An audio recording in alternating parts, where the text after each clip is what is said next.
Every so often, a government has what it believes to be a fantastic idea. An idea that will solve all problems, elevate morality, and turn the nation into a paradise on earth. And every so often, that idea is a spectacular disaster. Welcome to Prohibition era America, a grand 13-year social experiment run by people who had seemingly never been to a party. The idea was simple: ban the sale and production of alcohol, and people will become more virtuous, healthy, and industrious. The result? America didn't stop drinking. It simply started drinking illegally. And in the process, it accidentally created the wealthiest, most powerful, and most brutal generation of organized criminals in its history. It didn't solve any problems. It just turned regular bartenders into millionaire gangsters and ordinary citizens into criminals. It's a story of the road to hell being paved with good intentions, a hell filled with speakeasies, car chases, and Thompson's submachine guns. Welcome back, curious night owls, to sleepy history narratives. I am your narrator, your guide into the hilariously horrifying corners of the past. It is wonderful to have you here tonight. Our community is growing every day, a collection of inquisitive souls from all over the world, all looking for a different way to unwind. And speaking of which, let me know where you're listening from and what time it is where you are, Downing. The comments, from the sleepless streets of New York to the calm shores of California, or a city on the other side of the globe. It's always fascinating to know that as one of us is getting ready for bed, another is just starting their day. Yet we are all connected by these stories. And if you enjoy these unique historical journeys, a like on the video and a subscription to the channel would be a priceless source of energy for us to keep lighting these torches into the past. Thank you so much for your support. And now, our familiar ritual begins. Find a comfortable position, perhaps lying in bed or settled into a soft chair. Dim the lights in your room just a little. If you have a fan, turn it on for that soft background hum. Take a deep breath in, hold it for a moment, and slowly let it out. Let the worries of the present world dissolve. The unread emails, the meetings for tomorrow, the bills that need to be paid. Set them aside for now. They belong to another world, not the one we are about to enter. Tonight, we will not just hear about the Prohibition era, we will live it. We will smell the bootleg whiskey, hear the whispers in dark alleys, and feel the thrill of a life outside the law. So close your eyes, relax, and let my voice be your guide. You are no longer here. You are somewhere else, in another time. Welcome to Chicago, 1925. Asterisk and you are no longer yourself. You are a driver, looking for a way out of a dull life, and you are about to get an offer you can't refuse. Midnight Chicago never truly sleeps, but at this hour it rests. The main streets are empty, with only the pale yellow streetlights, casting long shadows on the damp pavement. Mickey takes you to an old warehouse on the south side. He doesn't go with you. See you at the destination, is all he says, clapping you on the shoulder before melting into the darkness. The truck is waiting for you. It's not a fancy car.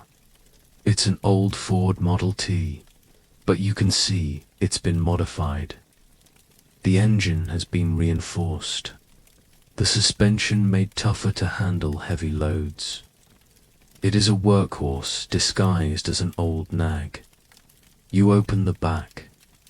Inside, padded with straw to prevent rattling, are wooden crates filled with bottles of Canadian whiskey. The goods. The strong scent of damp oak and potent alcohol wafts out, a smell that is both sweet and dangerous. You close the doors and climb into the cabin. The leather seat is cracked. You start the engine. It roars to life with a loudness that belies the truck's appearance, a sound that could attract unwanted attention. You quickly shift into gear and drive away, merging into the empty streets. This is when the initial euphoria of the roll of cash dissolves, replaced by a cold reality. Every distant headlight makes your heart skip a beat. Every dark street corner could be hiding a police car. You are an outlaw. A simple thought, but its weight only truly presses down on you now. You drive out of the city, onto the dark country roads. There are no streetlights here, only the light from your 2 headlamps, creating a weak tunnel of light that cuts through. The endless night. The trees on either side of the road look like grasping ghosts. You grip the steering wheel. Your hands are slick with sweat. You try to whistle a familiar tune to calm yourself, but your mouth is too dry. You can only hear the steady drone of the engine and the beating of your own heart. This is the loneliness of the job. No one to talk to, no one to share the fear with. Just you, the truck, and the forbidden cargo in the back. ... You've been driving for about an hour. The tension has become a familiar companion, a low hum in the back of your mind. You start to think that maybe it will be okay, that maybe it really is as easy as Mickey said. And that's when you see it, a faint light in the distance, a lantern, being waved back and forth. A checkpoint asterisk. The blood in your veins feels like it's turning to ice. You lightly tap the brakes, the truck slowing. Your mind screams, turn around, but you can't. Turning around abruptly on this empty road would be more suspicious than continuing. You have no choice. You slow to a crawl, approaching the light. 2 police officers are standing there, their faces half hidden by the brims of their caps. One holds the lantern, the other holds a shotgun. They signal for you to stop. You stop the truck, your hands trembling. The officer with the lantern approaches your window. His breath makes a white cloud in the cold air. Where are you headed this time of night, friend? He asks, his voice casual, but his eyes are not. They scan everything. Your face, the cabin's interior. I'm delivering some farm goods for the early market in Joliet. You lie. The lie sounds clumsy and weak in your own ears. Farm goods. Huh, the officer says, and shines the lantern toward the back of the truck. What are you hauling in there? Just ... Just turnips and potatoes, sir. Your heart is hammering against your ribs like a trapped bird. You try to keep your breathing steady. The officer is silent for a long moment, a moment that lasts an eternity. He looks into your eyes. You try to look straight back. Try to look like you have nothing to hide. But you know your eyes are screaming the truth. ... Can he smell the whiskey? Can he hear your heart? After a seemingly endless pause, he taps lightly on the truck door. All right, move along, drive safe. You can't believe it. You can only nod, mumbling a thank you. You slowly shift into gear and let the truck roll forward. You don't dare look in the rearview mirror.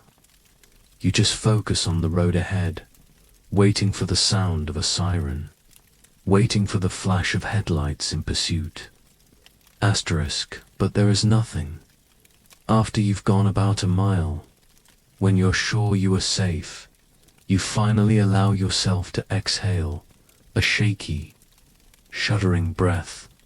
You have to pull the truck over to the side of the road for a moment to still your trembling hands. You got away with it. This time, the relief is sweet, but it's quickly replaced by a cold awareness. This is the life you have chosen. A life of terrifying moments like this, interspersed with hours of boredom and loneliness. Mickey's roll of cash doesn't seem quite as appealing as it did before. You start the engine again. There's still a long way to go.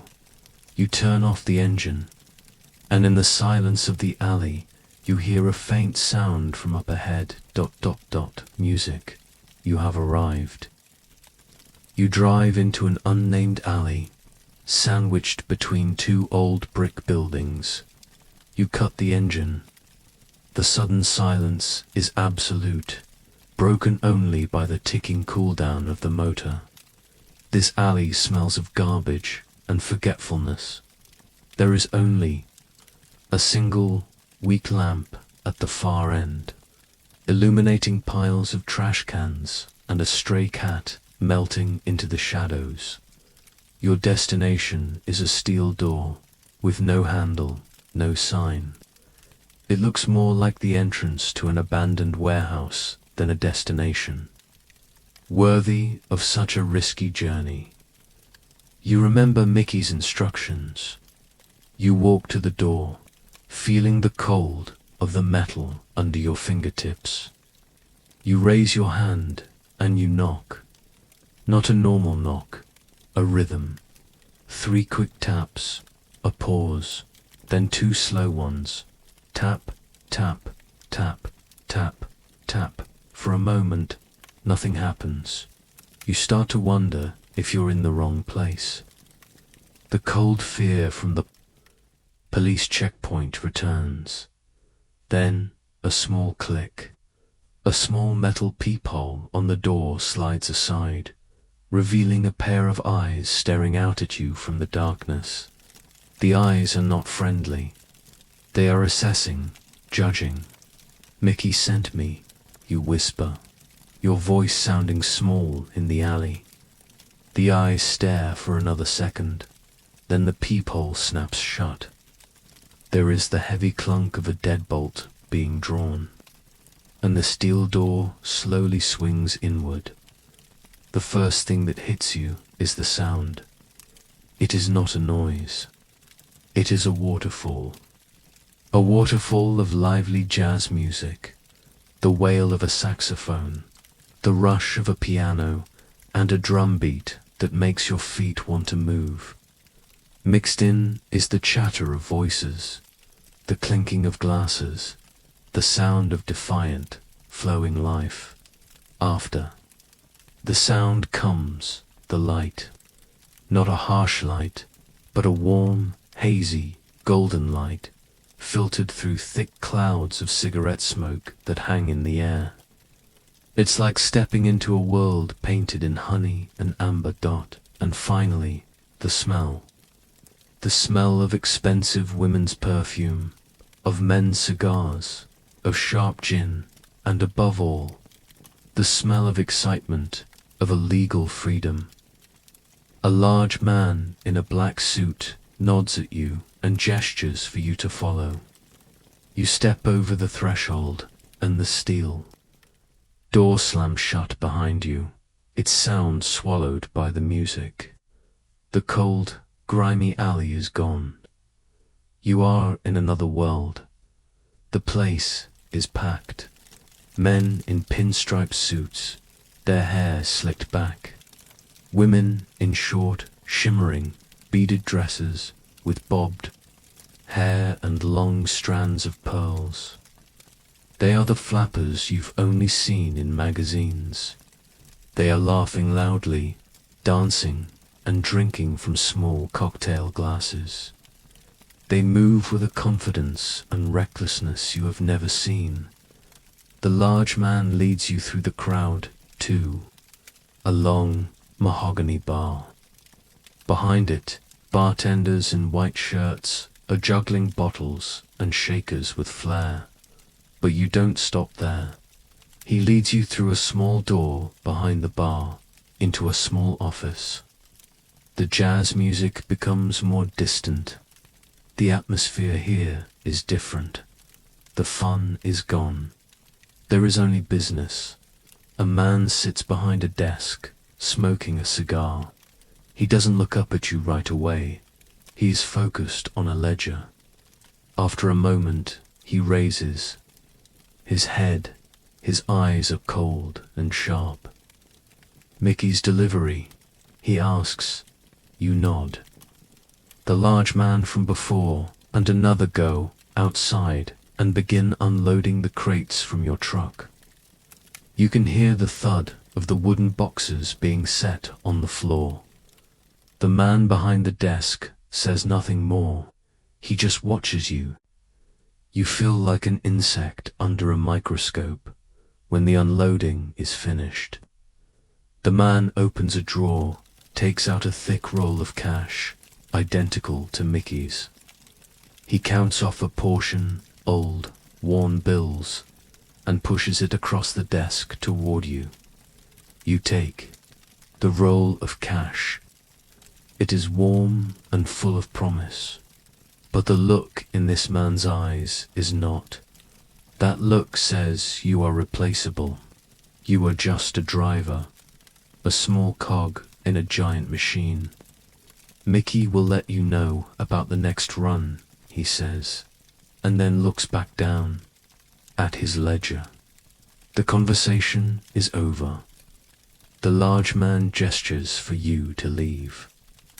You are led back out past the bar, through the crowd that is still dancing and laughing, completely unaware of the transaction that just took place a few feet away. The steel door opens again, and you step back into the silence and cold of the alley. The door closes behind you. The music is gone. The magic is over. Asterisk, you stand there alone, clutching the roll of cash. You are not a part of that world. You are just a servant to it. The real machine is run by others, by men who sit in small offices, men whose names it is better you never know. You have seen the foot soldiers, the drivers like you, the bartenders, the low-level muscle. They are the cogs in a giant machine. Now it is time to meet the chief engineer. His name was Alphonse Capone, but the world would come to know him by a much simpler name. Al Capone. His story does not begin in a fancy Chicago office. It begins on the grimy streets of Brooklyn, New York. Born to Italian immigrants, Capone grew up in a world where street smarts were more valuable than a diploma. Brooklyn, in the early 20th century, was a harsh training program in street-level capitalism, and Capone was a star student. He dropped out of school early and joined street gangs, most famously the 5 Points Gang. Here, he did not learn algebra or literature. He learned about loyalty, about violence as a problem-solving tool, and about how to make money from the desires that polite society tried to suppress. And it was here that he met his mentor, Johnny Torrio. Torrio was no common thug. He was a strategist, a criminal mastermind who understood that violence was just a tool, not the goal. Torrio saw something in the young Capone, a latent ruthlessness wrapped in a fierce loyalty. Capone was the fist. Torrio was the brain. a perfect combination. Capone worked for Torrio as muscle, a bouncer in his saloons and brothels. And it was in one of those saloons that Capone received a lesson and a permanent souvenir on his face. One evening, Capone made an insulting comment to the sister of a patron named Frank Galluccio. Galluccio was not a major gangster, but he had a knife and a wounded sense of honor. He slashed Capone 3 times across the left cheek. Capone, in his rage, wanted bloody revenge, but Torrio intervened. He forced Capone to apologize to Galluccio. It was an important lesson. Do not let personal feelings interfere with business. Violence must be purposeful, not a bomb for a bruised ego. Capone complied, but he never forgot, and he despised the nickname those scars would earn him, Scarface. It was an expensive lesson in customer service, taught with a knife. Life in New York grew too hot for Capone after he put a rival gangster into long-term hospitalization. And that is when destiny called. Johnny Torrio had moved to Chicago, a city even wilder and more fertile than New York. And with the 18th Amendment and Prohibition on the horizon, Torrio saw a gold mine. He needed a reliable lieutenant. He called for Capone. In 1920, Capone arrived in Chicago. The city was a perfect stage for his ambitions. It was corrupt, vast, and full of thirsty people. Under Torrio's direction, Capone began to build the empire. He was no longer just a bouncer, he was an organizer. He managed the illegal breweries, set up the transportation routes, bribed the police, and intimidated the competition. He did all the dirty work so that Torrio could maintain the public. Face of a respectable businessman, Prohibition turned Chicago into a war zone. Different gangs fought for control of this lucrative market, and Capone, with the ruthlessness he had honed in Brooklyn, won most of those fights. He did not hesitate to use the Thompson submachine gun to eliminate rivals, turning the streets of Chicago into a showroom for his deadly art. But the real turning point came in 1925. Johnny Torrio was ambushed by rivals and shot multiple times. He miraculously survived, but the attack had made him wary of the war. He had made enough money.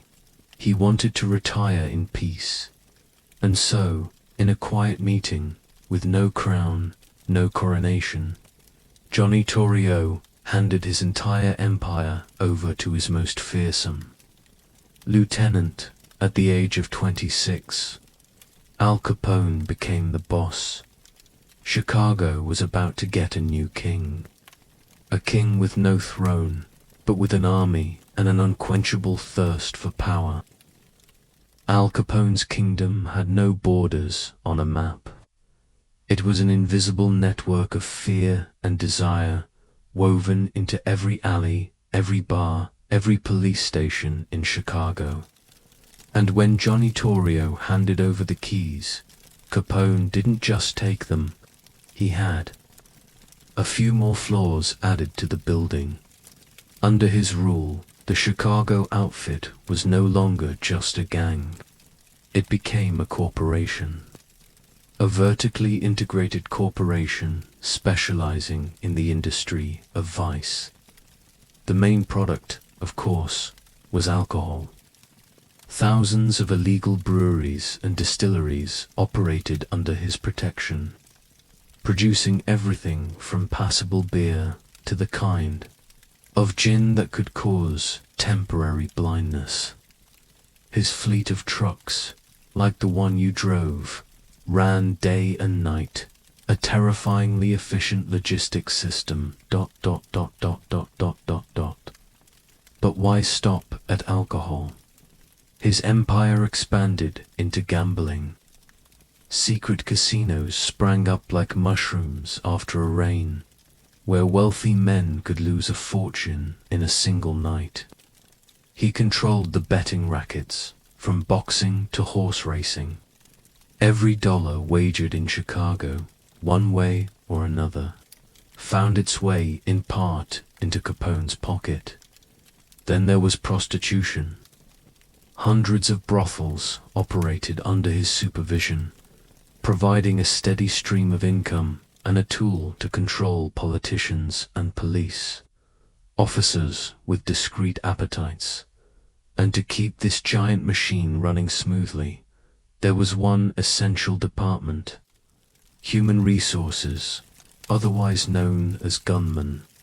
Men like you were just the drivers. But there were others whose job was to ensure competitors understood the company's non-compete policy. Violence wasn't an act of anger.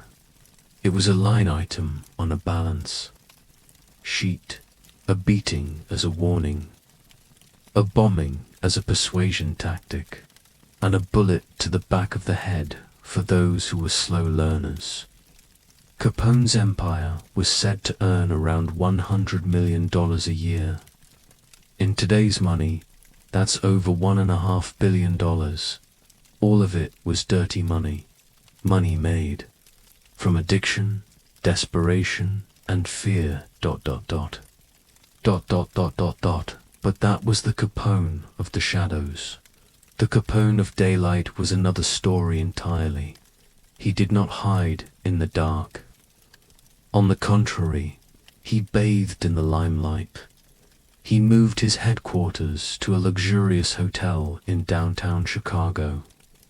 He wore expensive silk suits, a massive diamond pinky ring, and always had a smile for the press. When he arrived at a baseball game, the entire stadium would stand and applaud. He tipped newsboys with $100 bills. He was the most famous celebrity in Chicago, both feared and admired. He was the embodiment of the American dream, the bootleg version. He had come from nothing and now owned a city. And then, when the Great Depression hit in 1929, shaking America to its core, Capone made his most brilliant PR move. While the government was fumbling, millions were out of work and starving in the streets. Al Capone, the crime lord, opened a soup kitchen. That's right, a soup kitchen. Picture the scene. Every day, thousands of unemployed, hungry men would form a long line on a Chicago street. They were not lining up for a job. They were lining up for a free, hot meal sponsored by Al Capone. The menu was simple: soup, bread, and coffee. No alcohol. At least not here. Capone himself would sometimes make an appearance, shaking hands, asking questions, smiling for the cameras. The newspapers praised him. He wasn't a gangster. He was a philanthropist, a patron of the downtrodden. It was an extraordinary spectacle. The man who had made millions from breaking the law, who had ordered dozens of murders, was now using a fraction of that money to feed the victims of a collapsed economic system. This was the duality of power in Chicago. Asterisk, you could wake up, read a newspaper article about a bloody gangland slaying believed to be the work of Capone's men. And then at noon, you could be standing in line to receive a hot bowl of soup, also provided by Capone. Your breakfast was sponsored by violence. Your lunch was sponsored by charity. It was hard to know whether to feel grateful or terrified. In this way, Capone built a fortress, not just with guns, but with public support. He gave the people something the government couldn't give them: bread. And in return, they gave him their loyalty, or at least their silence. He seemed untouchable, a king with no throne, beloved by the very people he both exploited and protected. He could buy the public's affection, by the police, by the politicians. But there was one thing he couldn't buy: the integrity of a few stubborn federal agents. Al Capone was the king of Chicago. He had bought the city, charmed the press, and instilled fear into the hearts of his rivals. He seemed untouchable. Every time the police arrested his men, witnesses would suddenly develop amnesia. Every time a case went to court, jurors would suddenly have a change of heart. Capone was like a ghost, standing behind hundreds of crimes, but never leaving a fingerprint. In Washington, the federal government was growing increasingly frustrated. Capone's existence was a public insult to law and order.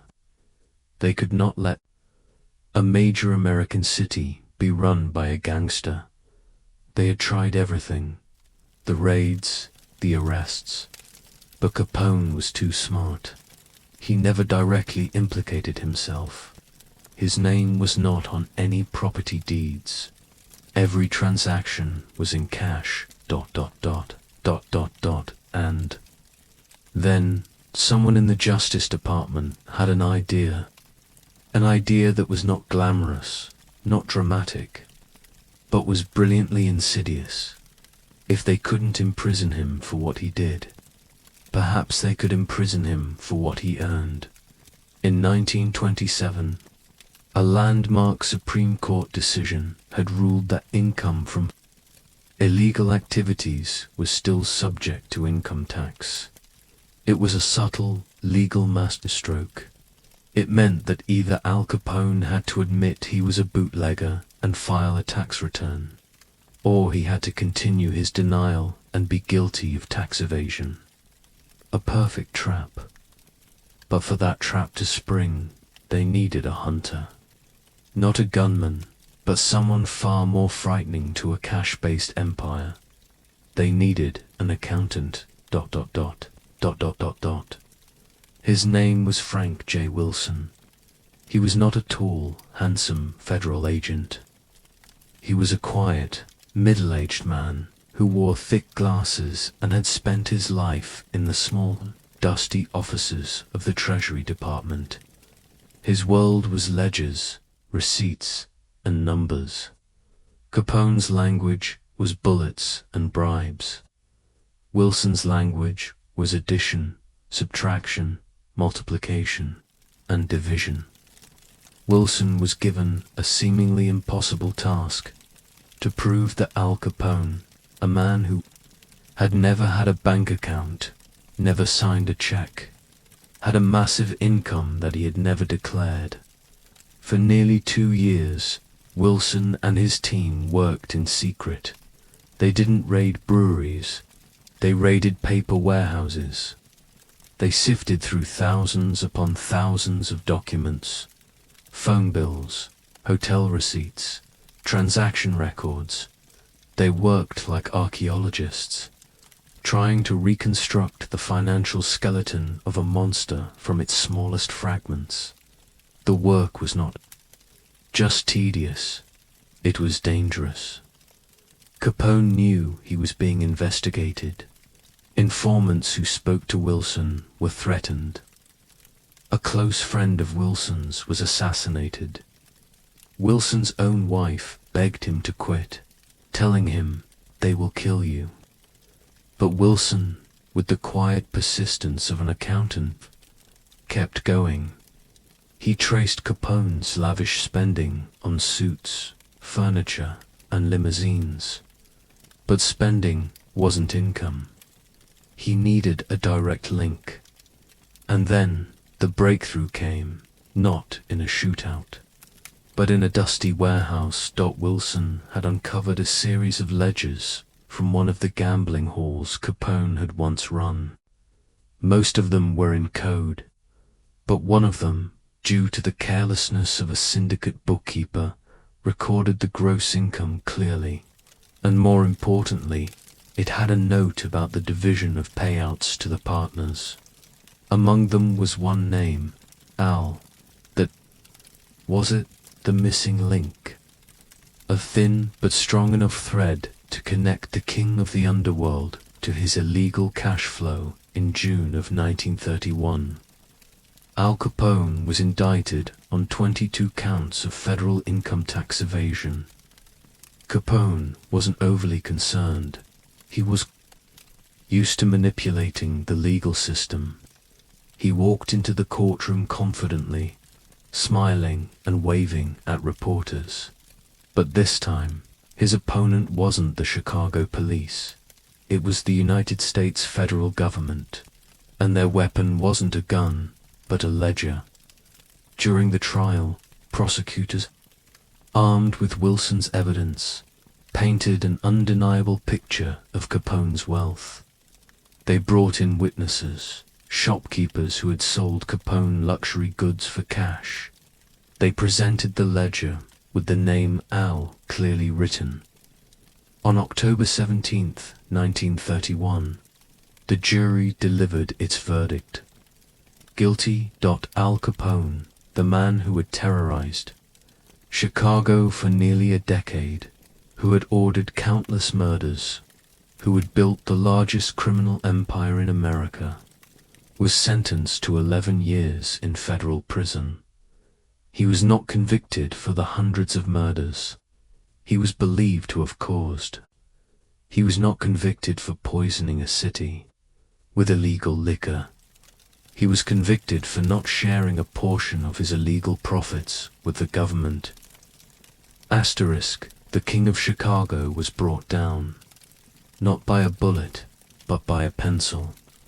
But while the legal battle was over, the war against his empire on the streets was just beginning, and the man leading that war had a name that every gangster had to respect: Eliot Ness. The legal battle had its hero, a quiet accountant named Frank Wilson, but that was a war fought on paper. On the muddy streets of Chicago, Capone's empire was still in business.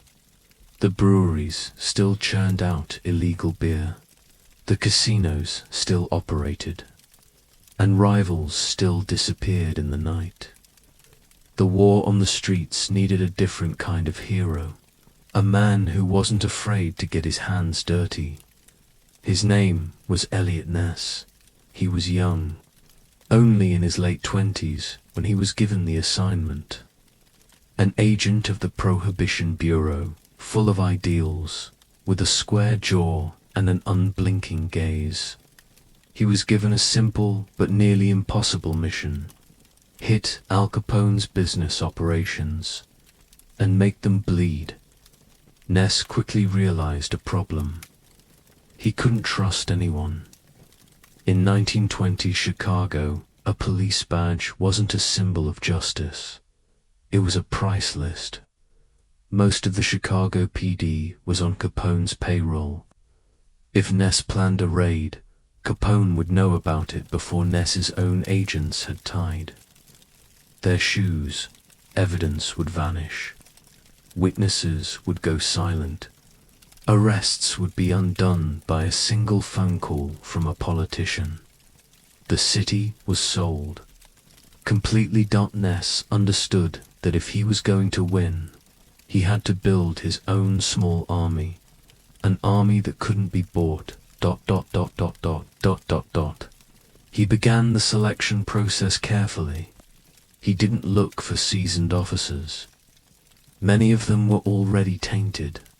Instead, he sought out the young, new agents, fresh out of training, who still believed in the law, who hadn't yet been jaded by the city's corruption. He looked for men with special skills, wiretapping experts, skilled drivers, and most importantly, men with records as clean as fresh snow. In the end, he assembled a small team, Initially, only about 10 men. They were young, they were eager, and they were poor. A dangerous combination in a city like Chicago. Capone, when he heard of Ness's new task force, likely laughed. 10 men against an entire empire. It was a joke. Capone's strategy was always simple when faced with opposition. Buy them. If that doesn't work, threaten them. If that still doesn't work, eliminate them. One of Capone's men approached Ness. The first offer was made discreetly, a thick envelope containing $2,000 a week, an enormous sum at the time. Enough for Ness to live like a king. Ness refused flatly. Capone's mob wasn't used to being refused. They figured the price wasn't high enough. They came back, and this time they weren't discreet. They publicly offered bribes to Ness's entire team. The amount, if accepted, would have made them all wealthy men. And once again, they refused. The story of this refusal reached a journalist. In a city where integrity was long dead, this act was astonishing. It was almost unbelievable. That journalist wrote an article about Elliot Ness's small squad, a group of men that not even the limitless money and power of Al Capone could corrupt, and he gave them a name that would become legendary. He wrote that in Chicago, there was a group of men Capone couldn't touch. They were the untouchables. ... The name stuck. It became a badge of honor, a public declaration of war. To the public, they were the last knights in a rotten city. To Capone, they were an insult, a painful thorn in his side. Their integrity had become their greatest weapon. Now, every move they made was watched by the press. They were no longer an anonymous group of agents. They were the untouchables, and they had public opinion on their side. They couldn't be bought.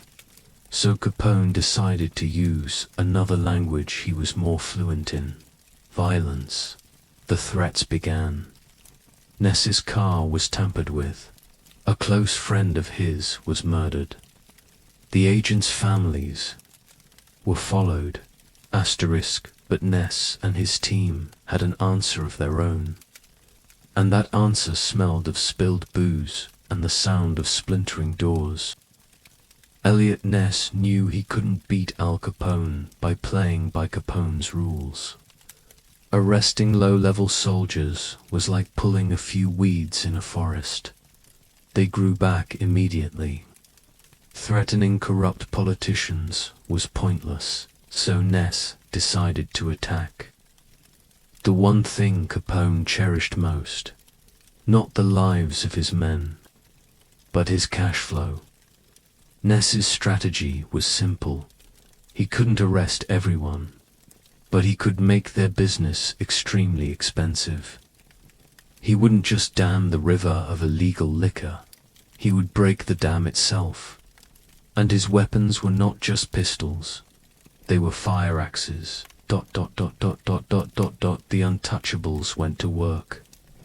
Using informants and primitive wiretapping techniques, they located Capone's largest breweries and warehouses, the ones the Chicago police never seemed to be able to find.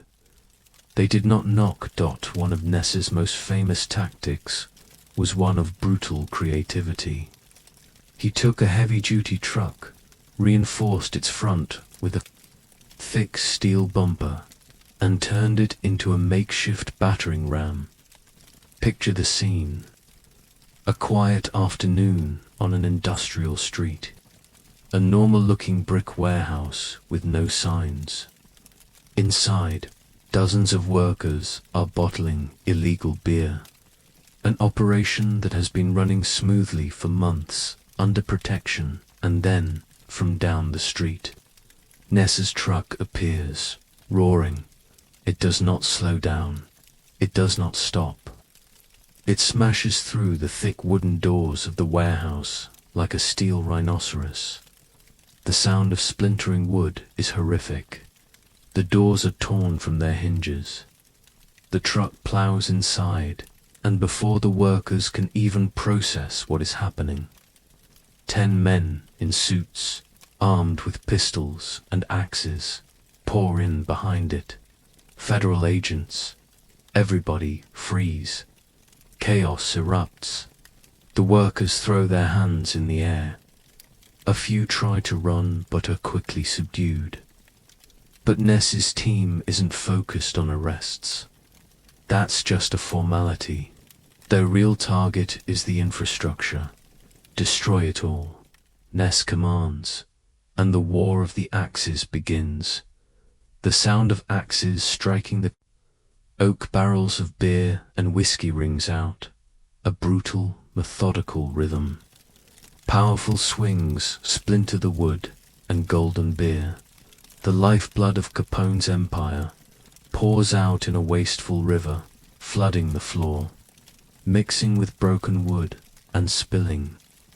Out into the street passers-by stop and stare, stunned at the river of beer flowing from the warehouse. The smell of yeast and strong alcohol fills the air. The untouchables don't just destroy the finished product. They use axes and crowbars to smash the giant copper fermentation vats. They rip apart the piping. They shatter the bottling machines. They ensure that this brewery will not be operational again for months. Asterisk for Capone. Every shattered barrel was a loss on his ledger.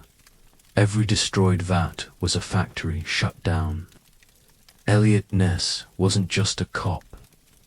He was the most aggressive corporate raider in Chicago. Dozens of such raids took place. News of them spread across the city. The press called it Ness's War. For the first time, Al Capone looked weak. He couldn't protect his own revenue streams. His reputation for invincibility was being challenged by men who called themselves the Untouchables. Capone tried to retaliate. He had agents followed. He had car bombs planted. He even sent hitmen to Ness's office. But through a combination of luck and caution, Ness's team survived and continued the raids. They became a legend, a nightmare for the underworld. When Ness's motorcade appeared on a street, Capone's lookouts would shout it's Ness and his axemen. And flee. This war cost Capone's organization millions of dollars. It disrupted his supply chain and sowed chaos in his ranks. It proved that even the king of Chicago could bleed. Every destroyed barrel was a blow to Capone's empire. But that was just a surface war. It was a war on supply, and Ness, for all his bravery and effectiveness, would soon realize a hard truth. You can destroy every brewery in Chicago, but you cannot destroy the thirst of millions of people. The culture of illegal drinking was deeply embedded in the city, in thousands of secret places where the light of the law could not reach. Elliot Ness and his axes could disrupt the supply, but they could not destroy the demand. America's thirst in the 1920s was a force of nature, and it created its own ecosystem, a world built beneath the sidewalks, behind unmarked doors, and lit by the neon lights of rebellion. Welcome to the SPE, AKEASY. Do not think they were all the same. The world of the speakeasy had its own hierarchy. At the very bottom, you had the blind pigs or gin joints. These were filthy basements, cramped back rooms, perhaps with just a few rickety tables and a grumpy man pouring a liquid of unknown origin into dirty glasses. The air here was thick with the smell of industrial alcohol and desperation. You didn't come here to be entertained. You came here to forget, ... In the middle tier, you had the smaller, more vibrant clubs. They might be behind a barber shop or upstairs from a flower store. Here, there was a piano in the corner, an artist pounding out ragtime or the blues. There were couples dancing on a small dance floor. The atmosphere here had a life to it, a sense of a community of criminals.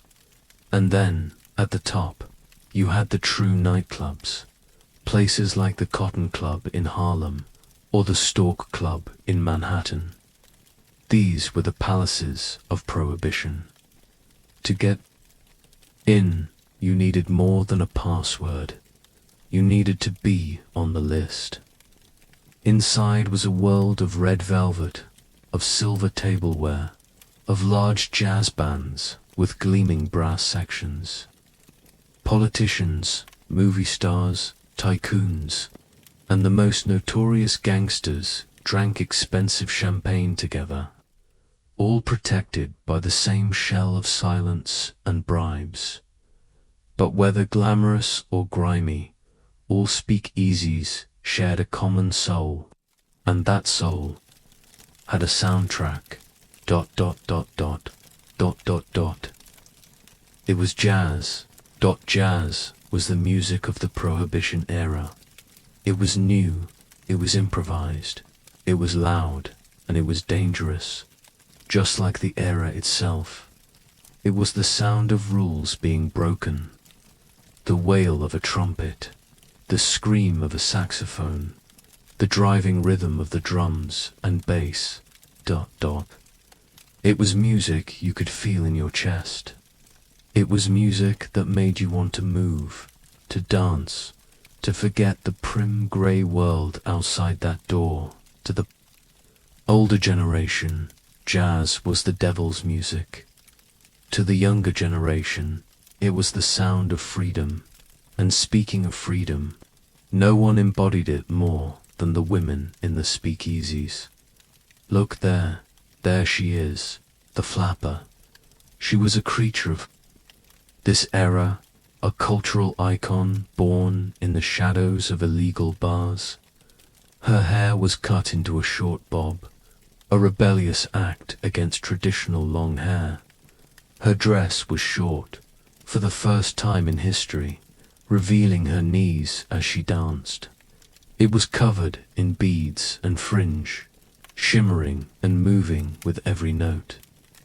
Of the music, she wore heavy makeup with dark red lips and smoky eyes, and she smoked from a long, elegant cigarette holder. She drank gin from a cocktail glass.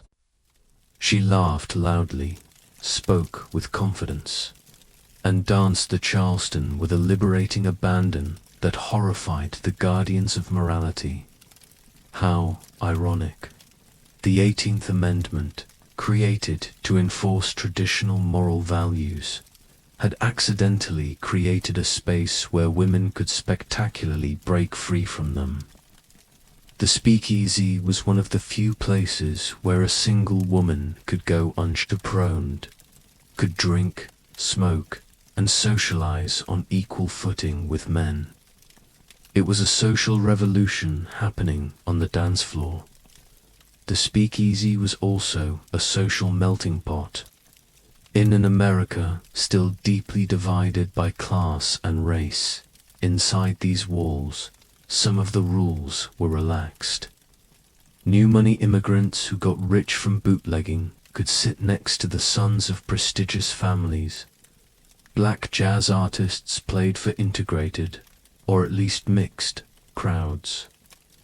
Of course, segregation still existed, but for the price of an illegal cocktail, you could buy a temporary suspension of the social order. Everyone there was a criminal, and that created a strange kind of equality. They came to drink, to dance, to do business, to fall in love. They came to live fully and dangerously, because no one knew how long the party would last. But all of that liberation and intoxicating jazz was built on an unstable foundation, the quality of the very liquor they were drinking. The atmosphere in a speakeasy could be intoxicating. The jazz, the dancing, the feeling of rebellion. But what exactly were they drinking in those sparkling glasses? The answer, in a word, is poison. But very well-dressed poison. Let's talk about bathtub gin. The name has become legendary, but the reality was even worse. People didn't literally make gin in their family bathtubs. The name was simply a catch-all term for the homemade quality of the liquor. Its origins were varied. Sometimes it was industrial-grade alcohol stolen from factories, the kind used for perfume or fuel. Sometimes it was moonshine distilled on a remote farm, strong enough to strip paint. This alcohol was then diluted with water, often less than clean, tap water and a bit of glycerin to give it a smoother feeling in the throat. But the problem was, how do you make it taste like gin? Simple. You add a bit of juniper berry oil. The result was a liquid that smelled faintly of pine trees and tasted of regret. It was harsh, it was chemical, and it made you wince. And that's if you were lucky. If you were unlucky, that industrial alcohol might contain methanol, a dangerous byproduct. Drinking methanol wouldn't get you drunk. It would make you blind, or worse, dead. Every glass of gin in a questionable bar was a gamble with your eyesight. So how could an entire generation drink this engine cleaner with such glee? The answer lies with the unsung hero of the era, the bartender. The Prohibition-era bartender was not just a server. He was an alchemist, a pharmacist of pleasure.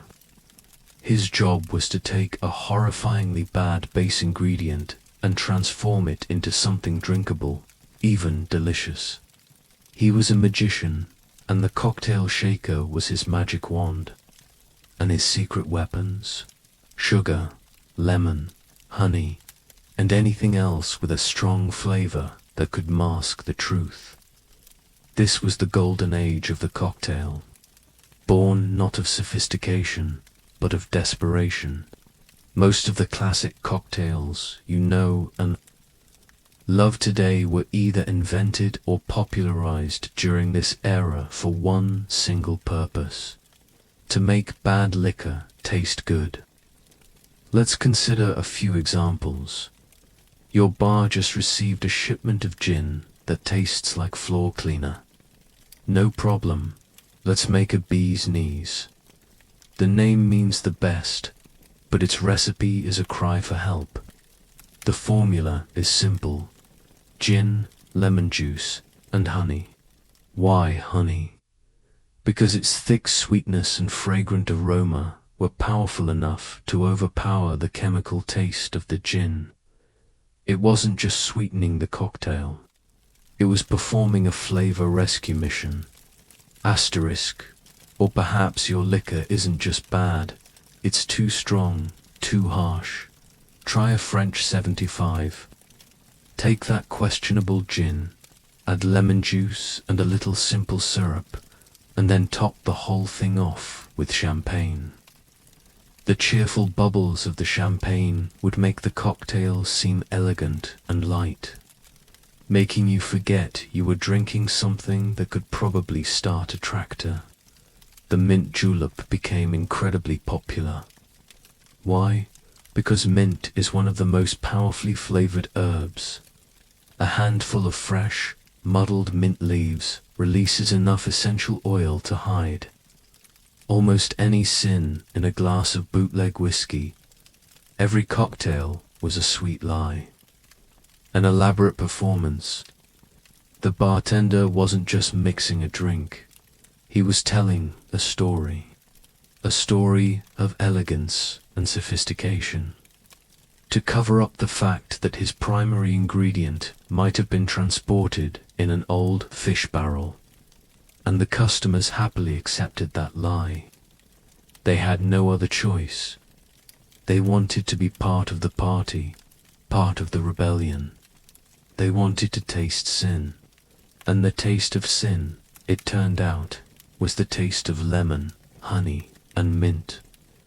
But as you sit there in a speakeasy, sipping your bees, knees and listening to the saxophone, there's another truth you're not thinking about. Every drop of gin in your glass was transported by men like you from the first story, who drove through the night with their hearts in their throats at every checkpoint. Every bottle of champagne that was popped was protected by the guns of Al Capone. Every cocktail was a sweet lie, hiding a bloody power struggle, and that struggle was about to reach a point where it could no longer be hidden. Every cocktail was a sweet lie, hiding a power struggle, but a war cannot be hidden forever. Sooner or later, it spills onto the streets in its most raw and bloody form. February 14th, 1929, Valentine's Day in Chicago.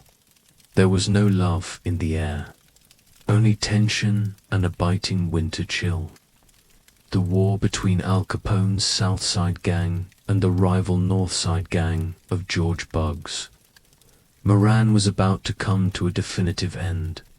Moran had been continuously hijacking Capone's operations, and Capone, wintering in Florida, decided it was time to send a final message. A message that could not be ignored. ... The plan was cunning.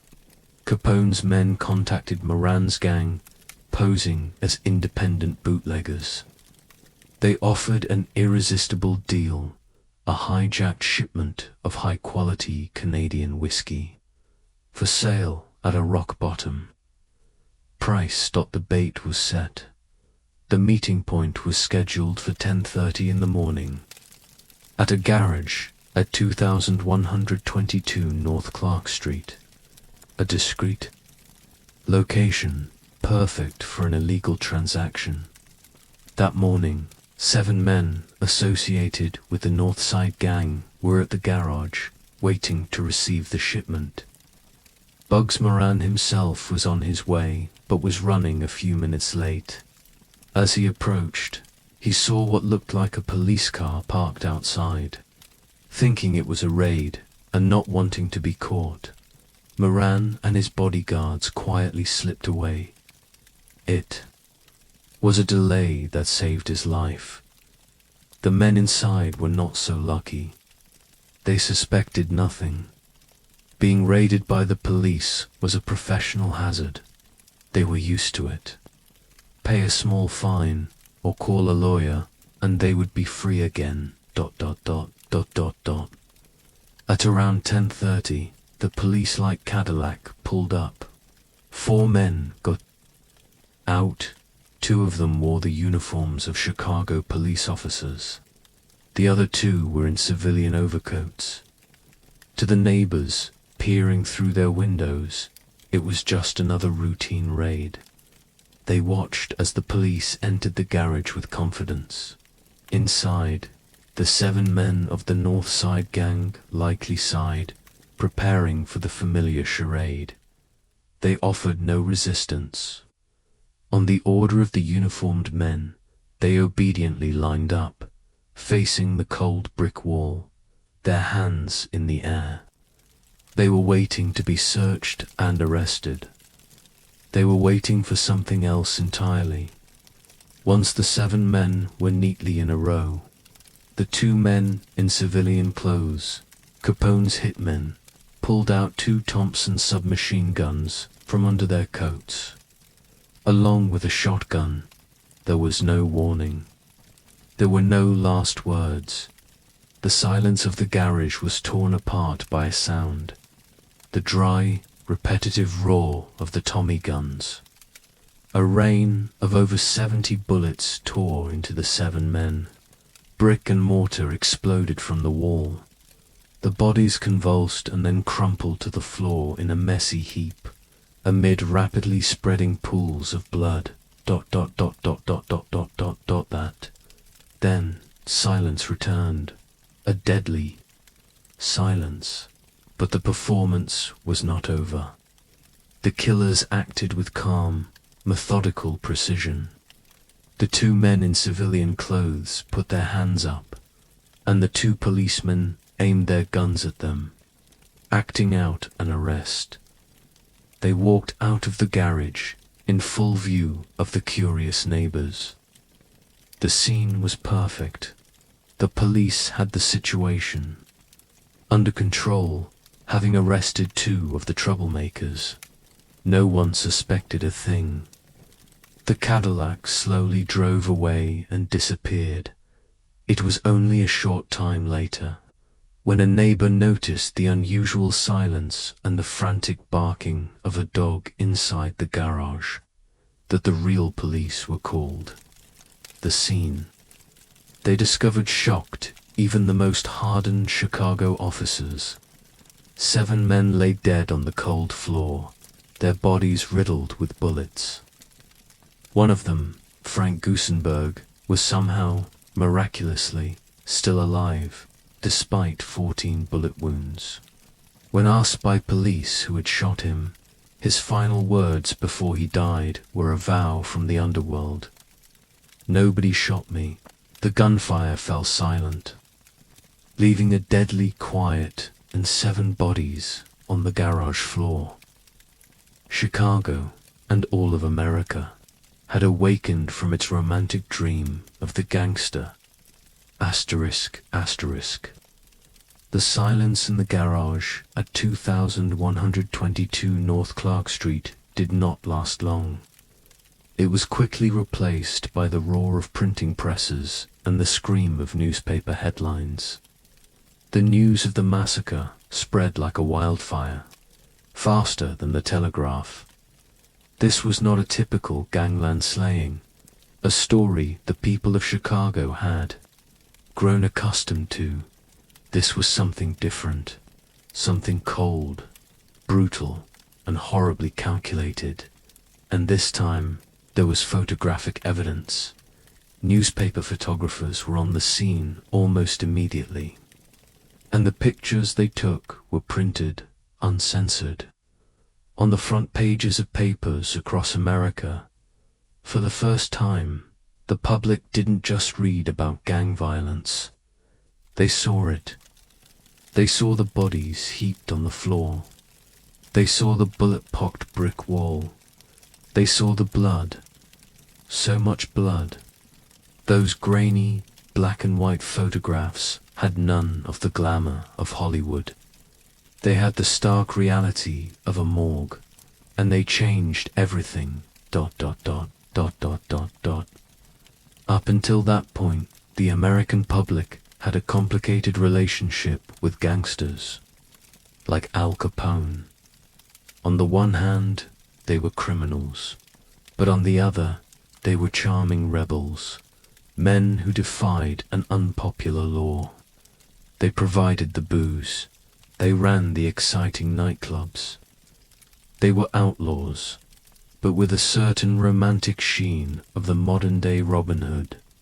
Al Capone, with his silk suits and his soup kitchens, was a master at maintaining this image. But the St. Valentine's Day massacre ripped that romantic curtain to shreds. 7 men executed in cold blood, facing a wall. There was nothing romantic about that. It was an execution, and the detail that the killers were dressed in police uniforms sent the deepest shockwave. This wasn't just one gang killing another. This was a mockery of the very concept of law and order. It showed just how arrogant Capone's underworld had become, that it could use the very symbol of justice to commit its worst crimes. Al Capone was no longer a charming anti-hero in the public eye. He was a butcher. A wave of anger and disgust swept the nation. Civic groups, religious organizations, newspaper editors, all raised their voices in unison. They were no longer whispering about the gangster problem. They were shouting. They demanded that the government do something. The pressure fell squarely on President Herbert Hoover. He could not let a major American city be turned into a private war zone for a single criminal. The massacre had transformed Al Capone from a Chicago problem into a national problem. It became a top priority. It was this public outcry that gave new power to men like Elliot Ness and Frank Wilson. Their fight was no longer the quiet struggle of a few federal agents. They now had the backing of an outraged nation. But the massacre wasn't just an indictment of Al Capone. It was an indictment of Prohibition itself. People began to connect the dots. This extreme violence, this rampant corruption, these massive criminal empires, they were all direct byproducts of the 18th Amendment. A law designed to create a more moral society had instead created an unofficial civil war. The massacre was a turning point. The public no longer saw gangsters as romantic figures. They saw murderers, and the support for ending prohibition began to grow strong, not just because people wanted a drink, but because they wanted to end the violence. The blood on the garage floor in Chicago watered the seeds of the repeal movement. The party had become too expensive. The St. Valentine's Day massacre shattered the illusion. The Great Depression shattered the economy. America was exhausted, both spiritually and financially. And in that context, the idea of outlawing an industry that could generate thousands of jobs and millions of dollars in tax revenue began to seem utterly absurd. The public was tired of the gang wars, tired of the corruption, tired of the hypocrisy. Their thirst for alcohol was second only to their thirst for normalcy. Politicians, who were always sensitive to the direction of the public wind, began to change their tune. Franklin D. Roosevelt, during his 1932 presidential campaign, made a simple, powerful promise. He would end prohibition. That promise helped carry him to a landslide victory. The legal process moved swiftly. Congress passed the 21st Amendment and sent it to the states for ratification. And then, on December 5, 1933, the state of Utah became the 36th state to ratify it. That number was enough. Nation that had been holding its breath for 13 years let out a collective sigh of relief. The news went out over the radio. Giant headlines were printed in the newspapers. Prohibition is dead. And the party began. Across America, a spontaneous celebration erupted. The lights of the breweries, dark for 13 years, blazed back to life. Sealed doors were unbolted. Workers were called back to their jobs. In St. Louis, a symbolic scene unfolded. The Anheuser-Busch brewery had prepared a special gift for President Roosevelt. A magnificent wagon, pulled by powerful, majestic Clydesdale horses, paraded down the street, carrying the first case of legal Budweiser beer to the White House. It was a genius piece of marketing, and a symbol of an industry's return. In the cities, legal saloons and bars threw open their doors. For the first time in 13 years, citizens could walk in openly, order a glass of beer without having to whisper a password or look over their shoulder in fear. They drank to celebrate the end of a mistake. They drank to their returned freedom, and they drank simply because they finally could. 13 years. 13 years of a noble experiment ended in a collective binge. It had not created a more moral nation. It had created Al Capone. It had not stopped people from drinking. It had only taught them how to do it in the dark. The speakeasies closed their secret doors. The jazz music spilled legally out onto the streets. Alcohol was back. But the underworld it had created did not disappear. It simply changed its form. Asterisk, the beer taps were reopened. The jazz music spilled legally onto the streets. An entire nation breathed a collective sigh of relief. But the snakes that were nurtured in the darkness of 13 years of prohibition would not disappear so easily. They did not go back to regular jobs. They had tasted power and money, and they were not about to give it up. The Prohibition era may have ended, but the age of the gangster was only just beginning.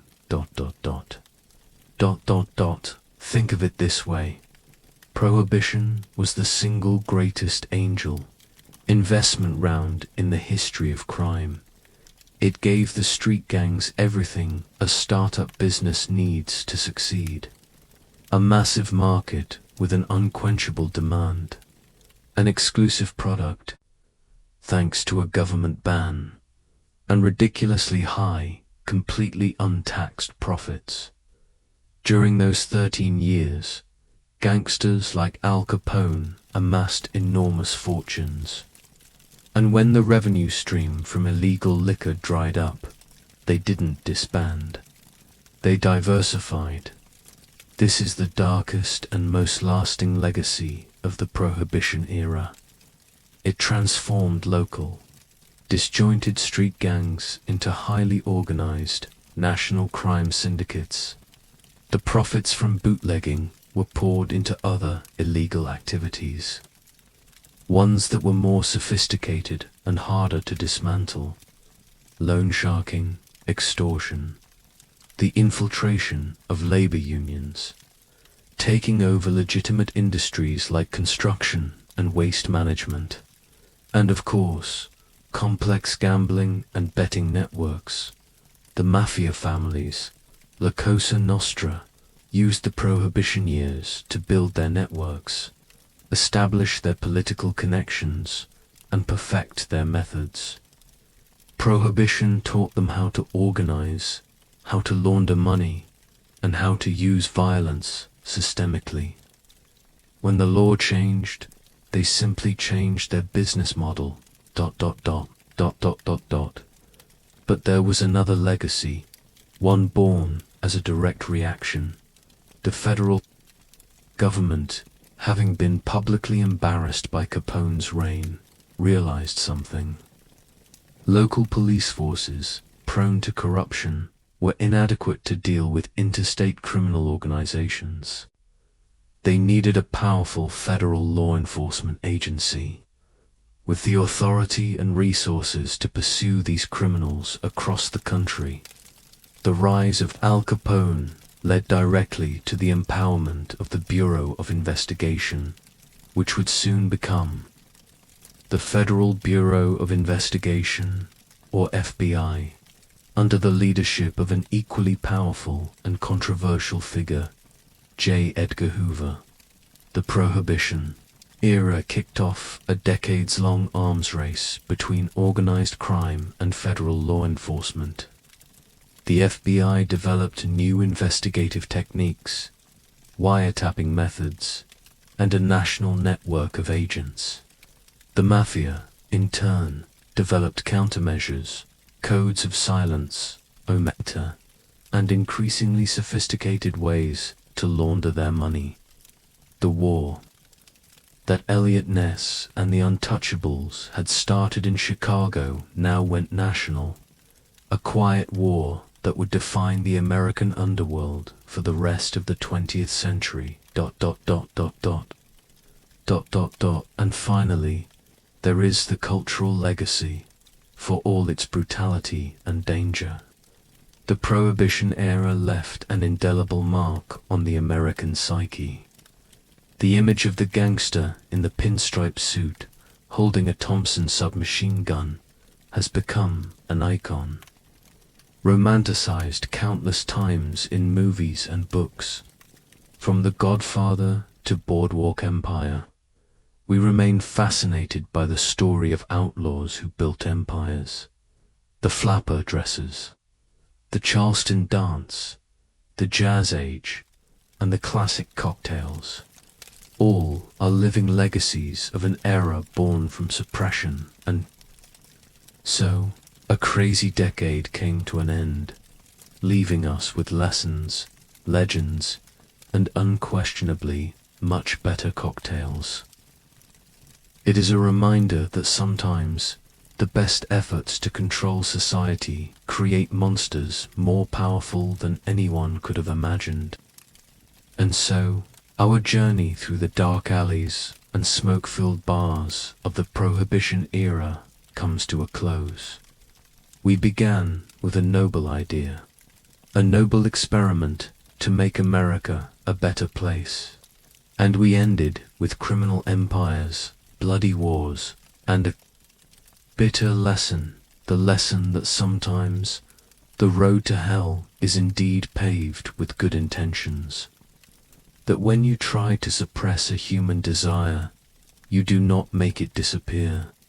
You only push it into the shadows, where it grows stronger, more dangerous, and far more difficult to control. But those wars are in the past. The roar of the Thompson submachine gun is silent. The bootleggers' trucks have stopped rolling.